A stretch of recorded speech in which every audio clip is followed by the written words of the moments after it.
Thank you, ma'am.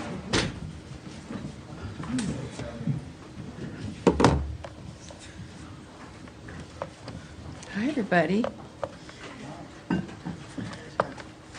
Wanted to wait for the president, of course, and the cabinet meeting. Not that there's anything to say. Thank you for being here. I appreciate it. I think it's still a lovely day out, but someone should tell April to not think that she's February. Somebody's got to check in with her and see what's going on. Thank you all very much for being here. I appreciate it. And let's start with a couple of announcements here, as usual. Of course, I'm Tammy Bruce, your spokesperson for the State Department. To begin, we are pleased to share that American Ksenia Karelina is on her way back to the United States. Ksenia was detained in Russia for more than a year and will soon be reunited with her loved ones. We have not forgotten about all of those who Russia continues to unjustly detain, including American Stephen Hubbard. President Trump's team, at his request, engaged with Russia on Ksenia's case. Secretary Rubio, Special Envoy Witkoff, CIA Director Ratcliffe, National Security Advisor Waltz, and Special Envoy Bowler mobilized their teams to bring her home. We thank the government of the UAE for their support enabling the exchange. President Trump and Secretary Rubio will continue to work for the release of all unjustly detained Americans. And now to trade. President Trump continues to put American workers first by bringing trading partners around the world to the table with a fresh perspective to achieve reciprocity and fairness. Yesterday, the president showed the promise of his support. More than 75 countries recognize the benefit in working with the United States. Many negotiations are now underway. President Trump has also been very clear on China. China's decision to retaliate is emblematic of its decades of aggressive and unfair trade policies, and President Trump has taken appropriate action in response, announcing that the United States tariff on all goods from China has again increased.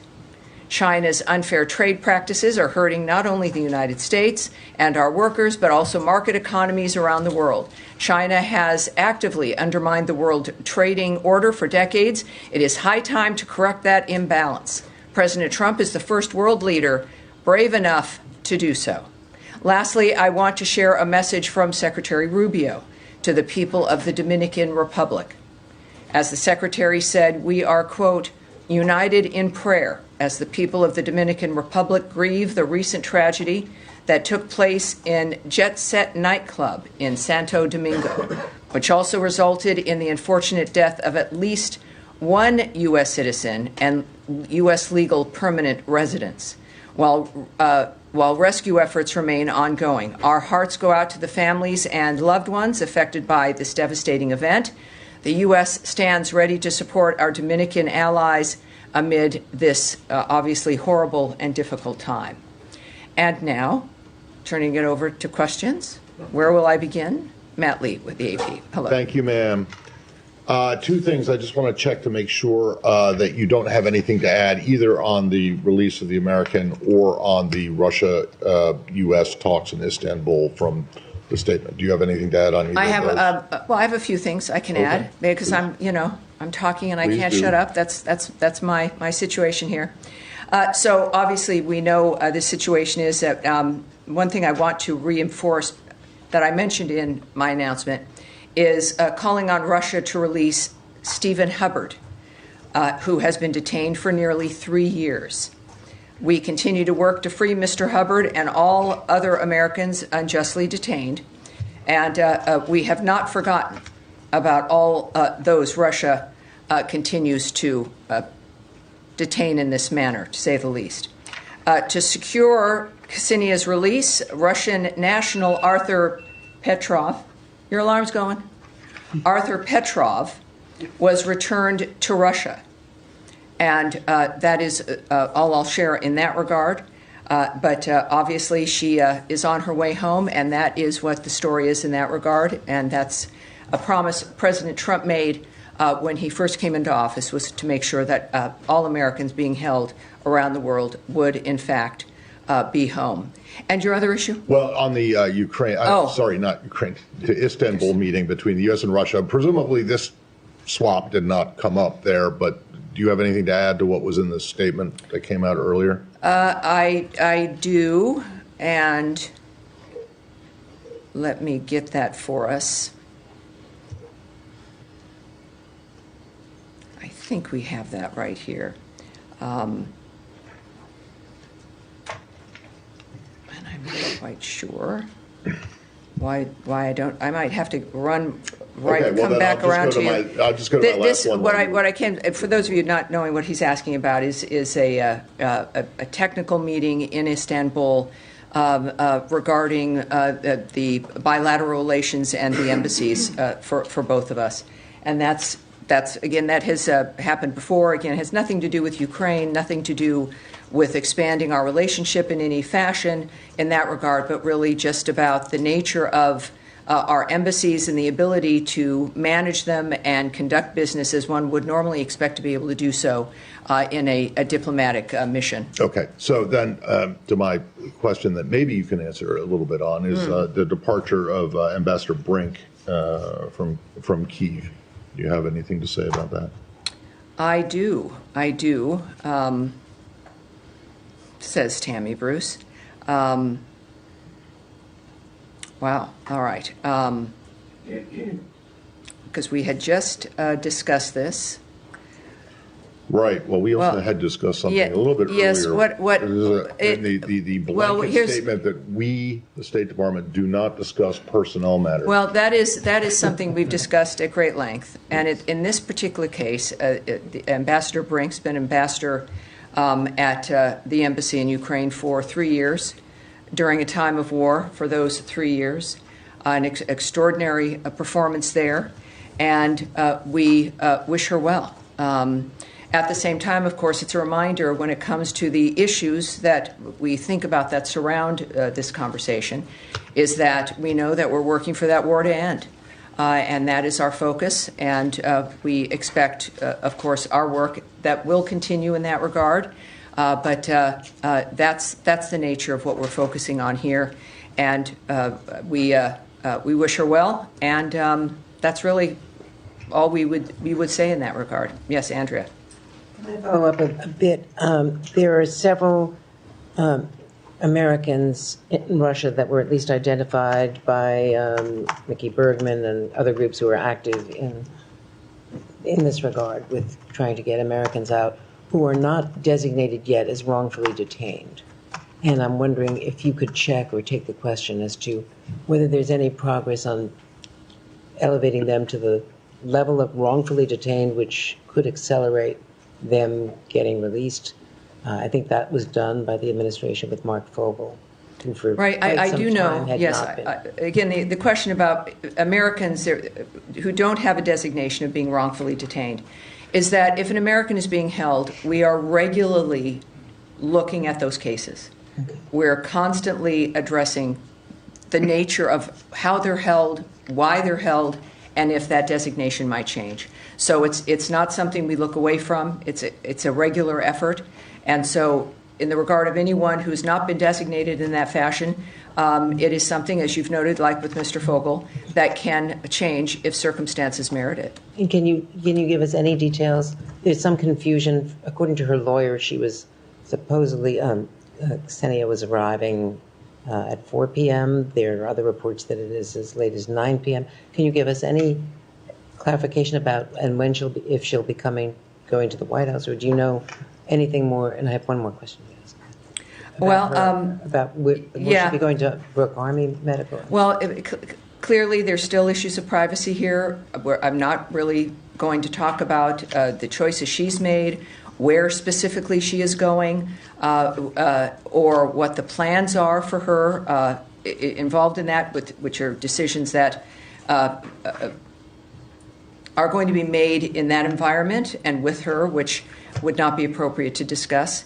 And certainly I can't discuss the nature of the negotiations that occurred, which clearly did. But maybe that's for another day, but here I can't do that. Okay. And speaking of negotiations, can you give us an update on what is expected on Saturday with the Iran talks? Because Foreign Minister Arachi's column in the Washington Post yesterday made it very clear that there would be no talks if the U.S. was insisting that they are direct. And, of course, the position, as repeated today in the cabinet meeting, was that they will be direct talks. So do you still expect these talks to take place on Saturday? And will they begin indirect talks and then move to direct, or is there some resolution of that? Well, I'm not on the team that makes that decision or has those conversations, right? And we're not going to litigate that here. As I said on Tuesday, and repeatedly say really about everything, if the president says something, that's my North Star. And they're the ones in the midst of the discussions regarding the arrangement of this meeting, and we'll leave it to them. So I'm not going to speculate on that or what will happen. There are clearly some very, very good and very important diplomats involved in this, including, of course, Special Envoy Witkoff. And we'll leave it there. We'll find out. At this point, yes, that is still underway. It's happening, and we look forward to it as a good first step to find out if the Iranians are serious. All right. Yes, in the back there. Yeah. Thank you. A couple of questions. Just to be super clear, did you a little bit, Nadia, please. Yeah. Just to be super clear, did you just confirm the resignation of Ambassador Brink? I'm sorry? Ambassador Brink's resignation. Did you just confirm that? Because you wish her well. Well, she is she's returning home. Yes. So that's official. Thanks so much. For those of us who have been following, this from the very beginning, we couldn't help but notice that Ambassador Brink has been limited with naming Russia, recently, particularly during the past couple of weeks, when it comes to talking about Russian attacks on Ukraine. Was there any instruction, any pressure on her for not naming Russia from this building? Well, I'm not aware of anything like that. Certainly, I wouldn't speak to anything regarding that, regarding personnel, regarding a diplomat, and the internal dynamics that might occur. So, no, that's not something I'm going to speculate about or guess at or speak to. Thank you. My follow-up on Ukraine as well. Tomorrow marks 30 days, 1 month since Ukraine, did basically sign in your ceasefire deal, and Russia refused, has been delaying since then. And as we speak, they keep attacking Kyiv right now. May I get your perspective on that, please? Well, the perspective, I think everyone understands the perspective, is that President Trump is involved in this. We've got the best diplomats in the world, with certainly being led by Secretary Rubio. All of our leadership, particularly President Trump and Secretary Rubio in public, have made it clear what's at stake when it comes to the nature of this situation ending. It is a dynamic that will not be solved militarily. It is a meat grinder. There is nothing else can be discussed for the outcome until the shooting and the killing stops.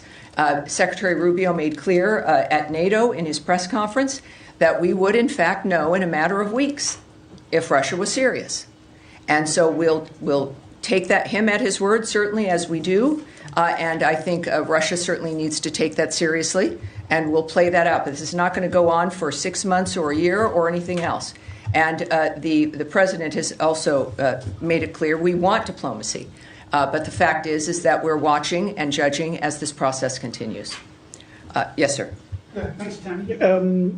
I wanted to have a comment. The French president yesterday said that France would recognize a Palestinian state within months, and he suggested that he could do it alongside Saudi Arabia at a UN conference in New York in June.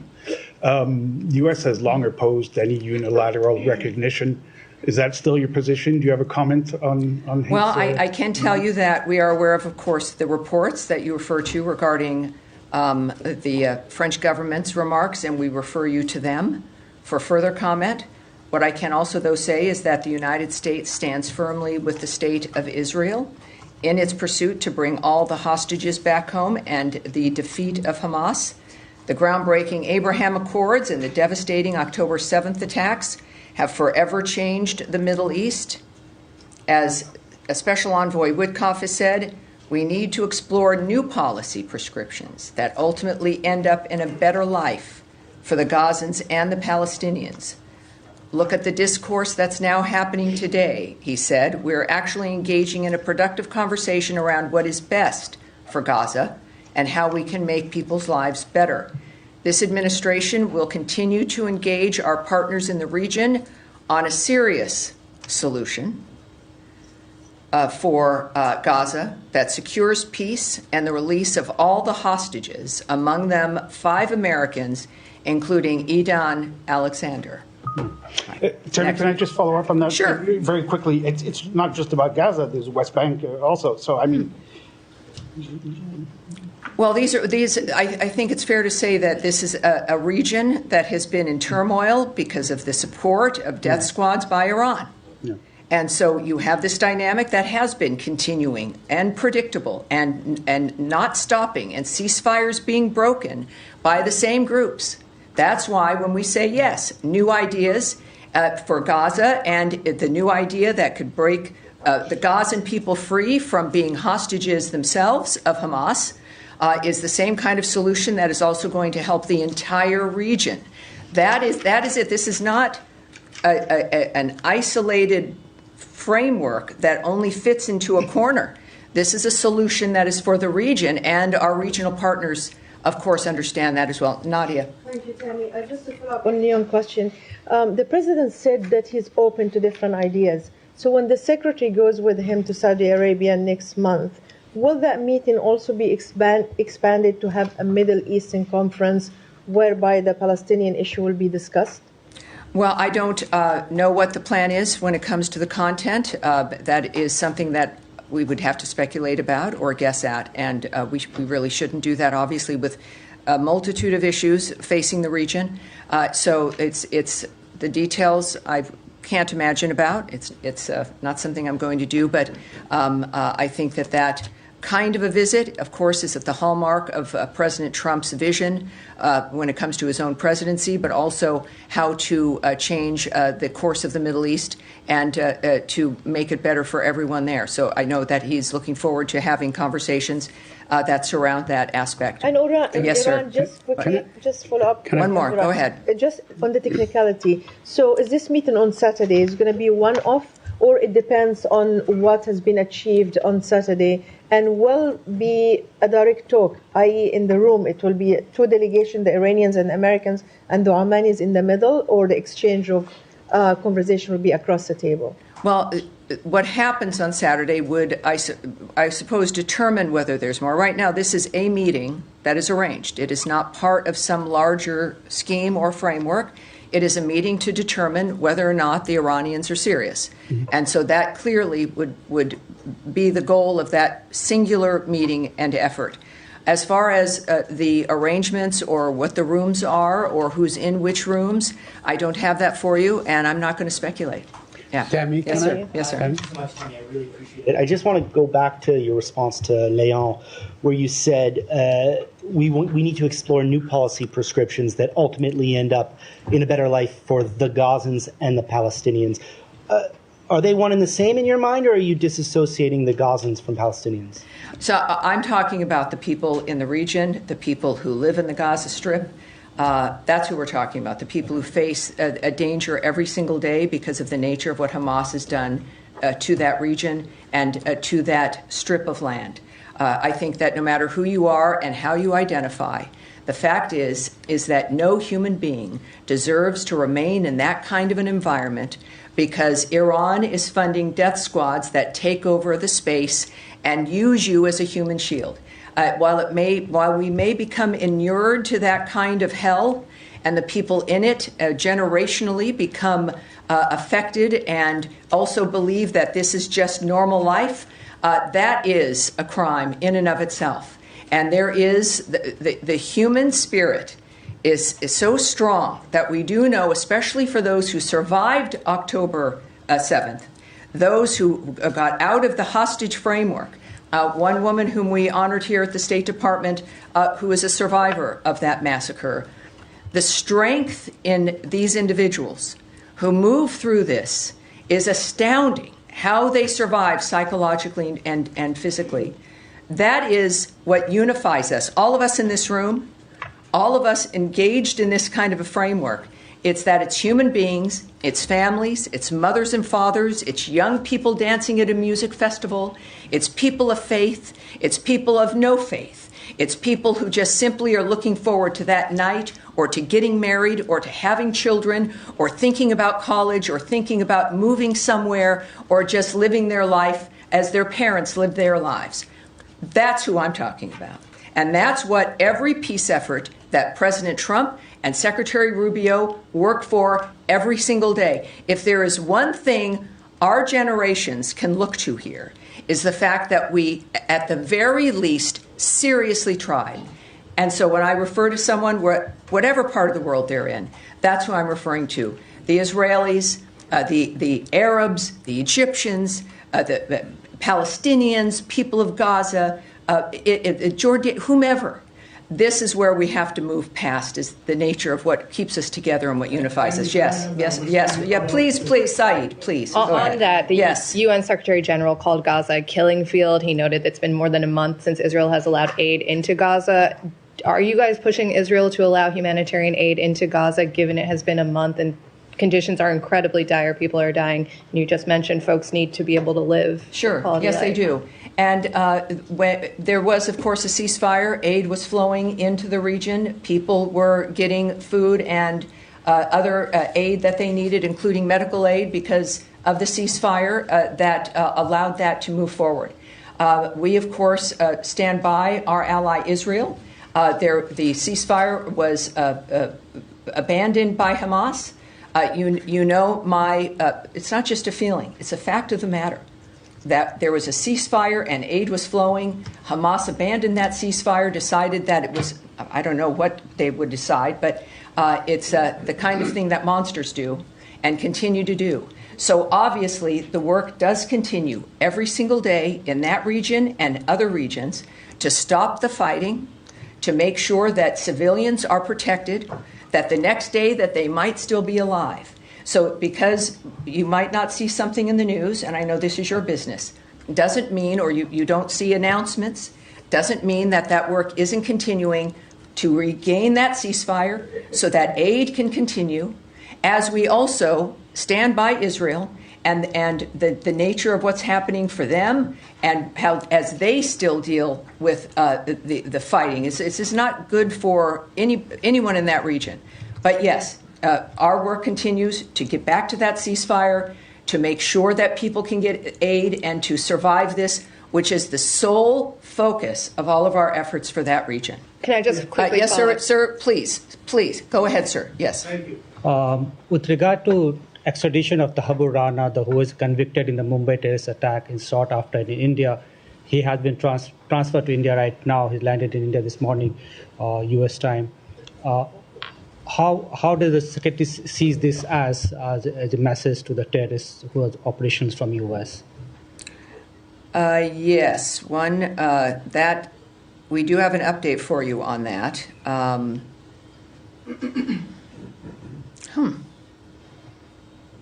This might be. I want to be able to do this. And Tommy, could you come up here and give me a hand, because something changed up here. And this was something very specific because we're, because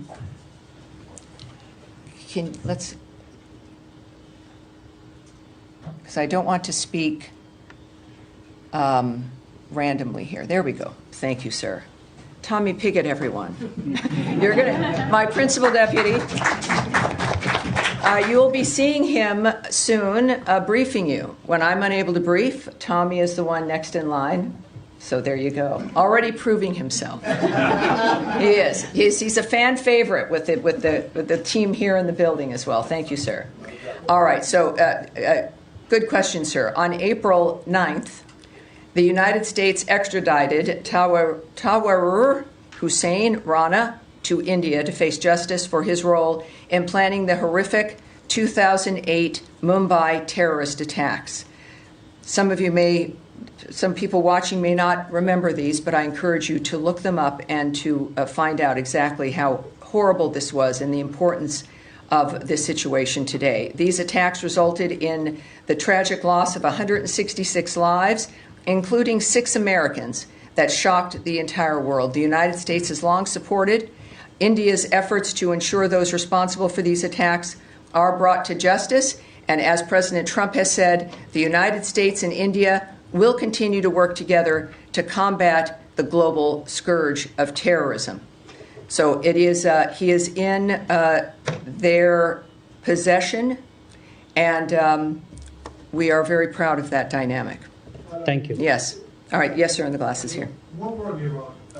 The senior advisor to the Iranian leader, Ali Shamkhani, today said that if military threats continue against Iran, Iran will kick out IAEA inspectors and hide its enriched material. What's the U.S. reaction to that? All right. First of all, these actions, the threat of that kind of action, of course, is inconsistent with Iran's claims of a peaceful nuclear program, right? Also, expelling IAEA inspectors from Iran would be an escalation and a miscalculation on Iran's part. The United States remains deeply concerned that Iran is amassing a growing stockpile of highly enriched uranium for which there is no credible peaceful purpose.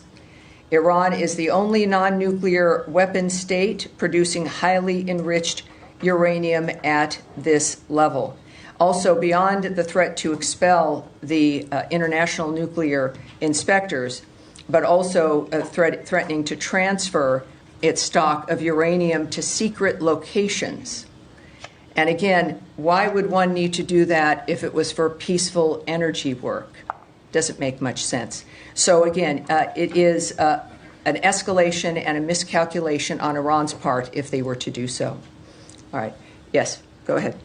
And then you afterwards. Sorry. You next. But go ahead. Yes. Wait 1 second, Eric. Go ahead. Thank you. So a quick question about a Wall Street Journal report. They're saying that Chinese officials acknowledged in a secret meeting last December that they were behind a widespread series of cyber attacks on American infrastructure, and they linked the attacks to escalation over Taiwan. Just wanted to ask you if Chinese officials have made any kind of similar statements to this administration, or if this administration was briefed on that apparent admission during the transition. That is a good question, and we're going to have to take that away and get that back to you. When I do that, by the way, for people watching, we really actually do get back to the reporters with the answer to their questions. So that's a genuine framework we ask. All right, Eric, go ahead. Yeah, thank you, Tammy. I'd like to ask about some reporting that we have today that Israeli officials are laying the groundwork for a full military occupation of Gaza, and whether this is something that's concerning to the State Department, whether it's seen as any kind of an overreach or anything that would further inflame the situation in the Middle East right now. Well, it's clear that President Trump has explained his goals here when it comes to the nature of a diplomatic solution and to ending the fighting. But of course, on any other issue, I'm not going to discuss what another country might be contemplating or its separate diplomatic conversations or considerations it may have. So you want me to speculate or hypothesize? I'm not going to do that. All right. Yes, ma'am. Thank you, Tammy. I just want to switch to Afghanistan. Are you aware of the case of a British couple, Peter and Barbie Reynolds, who are still detained by the Taliban? They were taken at the same time as the American Faye Hall, who is a friend of that couple, who, as you know, was released a couple of weeks ago. They are British, but they have American children, grandchildren, and great-grandchildren who have given an appeal via video, which they've posted online, which we at CBS we've reported about, appealing to Trump for help in being able to release their parents. I was wondering if you are aware of whether there was any effort to coordinate between the US and the British governments to get all of them out at once, and if there has been any outreach to offer to help with the US helping to get their release from Taliban custody since. Well, it's we're aware of the reports, of course. We're aware that they're held. They're British citizens. I would suggest, I don't know if you've checked with the British government. I think they would have the most specific actions if they're being taken for their citizens. But so that's all I have for you. And can I just have one on to the Taliban as well, relatedly? Sure. There were reports a few days after that visit by former envoy for Afghanistan, Zalmay Khalilzad, and the special government employee Adam Bola, when they visited Kabul in March, a few days after that, and American George Glasman was released. A few days after that, the bounties on senior Taliban officials' heads were lifted. Did the U.S. government lift bounties on Taliban officials in order to get Americans out? Is that something you're aware of, and do you have any comment? I know that this, I think you'd asked this once before. What I can tell you is that those frameworks are always being looked at and dealt with. I can't speak to any kind of exchange in that regard. We do know the that... Secretary did tweet about it as well. He did tweet about George Glasman and had mentioned that the Taliban, that they shouldn't be doing this. And so I was just wondering if the two... Well, they're still... these are individuals who are designated terrorists. The groups remain designated terrorist groups. None of that has changed. And that's what I can tell you. That's, I think, the story here is that none of that has changed. Yes, sir. Thank you, Tammy. Appreciate it. Relative to the Iran talks, meeting, friendly chat, whatever. It's a meeting. It's just a meeting. Yes. I don't know if it'll be friendly. It'll be a meeting, an important one. I want to go back to an older story that's kind of petered out a little bit. A former special envoy for Iran, Rob Malley, was suspended and had his security clearance revoked as a result of some alleged violations of security processes. Republicans were screaming about getting documents from the State Department in an update, and then January rolled around and Republicans kind of went silent on the issue. I'm trying to find out if the State Department can provide any update or commit to providing any update on that scenario. Well, I can get you an update once we take it back and look for that update. Thank you. I'll get that to you for sure. Yes, ma'am. Thank you, Tammy. I have two questions on North Korea. First question, North Korean Kim Jong-un recently said that the U.S. and South Korea and Japan's efforts to denuclearize North Korea are nonsense. Does the U.S. believe that North Korea must completely denuclearize? Second question, President Trump has mentioned that North Korea is a nuclear state. Will the State Department formally recognize North Korea as a nuclear state? Thank you. Well, I would say for questions about what President Trump might do, you must check with the White House. We do know, of course, that the administration has made it clear that North Korea has to be a denuclearized state. So that's the only thing that's acceptable in that regard. Yes, please. Just a couple of questions coming back to the Russia prisoner swap. I'm wondering, this swap that happened today, how do you see that as connected to the talks? Is this a positive sign for Russia's willingness to make concessions when it comes to Ukraine? I think that I think that the president's been very clear that there's one thing on the table with Russia, which is the ceasefire. Yeah. That there's no other dynamic that's going to be addressed or facilitated until that is dealt with. The president did make a few comments at his cabinet meeting regarding the situation and how it was brought to his attention, and the fact that he pledged, again, this is not a lark on his behalf. This was a pledge that he's made throughout the campaign and has been a hallmark of his administration, and he's acted on that. In this particular case, it happens to be this young woman who comes back. I think that, as especially also with Stephen Hubbard still being detained there, it's clear that this is an ongoing framework. Regardless, we're not going to choose or not choose a country based on a circumstance. The president's going to act on Americans who need to be freed. Right. And on the Russian who was released in the swap, Arthur Petrov, yeah. So he was detained and extradited from Cyprus, I believe, related to rules that the previous administration had imposed on Russia, which were about making sure that the Russians didn't get access to U.S. microelectronics for their military programs, right? So the fact that you've released this guy who was detained for breaching that, he was returned to Russia. He wasn't. released into the wild. He was returned to Russia. Does that signal some softening of the U.S. Well, yeah, restrictions the on Biden Russian administration hadn't talked to Russia at all. I mean, President Trump is the first to engage with Russia for years. So when we think about the nature of either administration, but this is about leadership. It transcends partisanship. It's about how do you conduct your business to get things done. Do you just simply not talk to people and turn a blind eye and do nothing? Or do you engage when it comes to stopping the carnage, stopping wars, getting people released from being unjustly held, or just even getting Americans back home? You've got to engage with people to do this. And Secretary Rubio's made it very clear, is that when they've asked if he trusted Putin as an example, he talked about that in this dynamic, you have to deal with what people do and what they don't do. That trust really isn't the issue. It's about expectations, what people are supposed to do, and whether they do them or not. And you can then talk. You must be able to talk with everyone if you want to get results. And I think that that's what we have in this administration, and we see it every day, including today and with her release. And we'll see it on Saturday. We'll see it constantly from both Secretary Rubio and President Trump as we work to make the world a better place. And that is it for today. Thank you, everyone. Next Tuesday, I will see you then. Someday you will be entertained by Tommy Pigott. Yes, he's very good.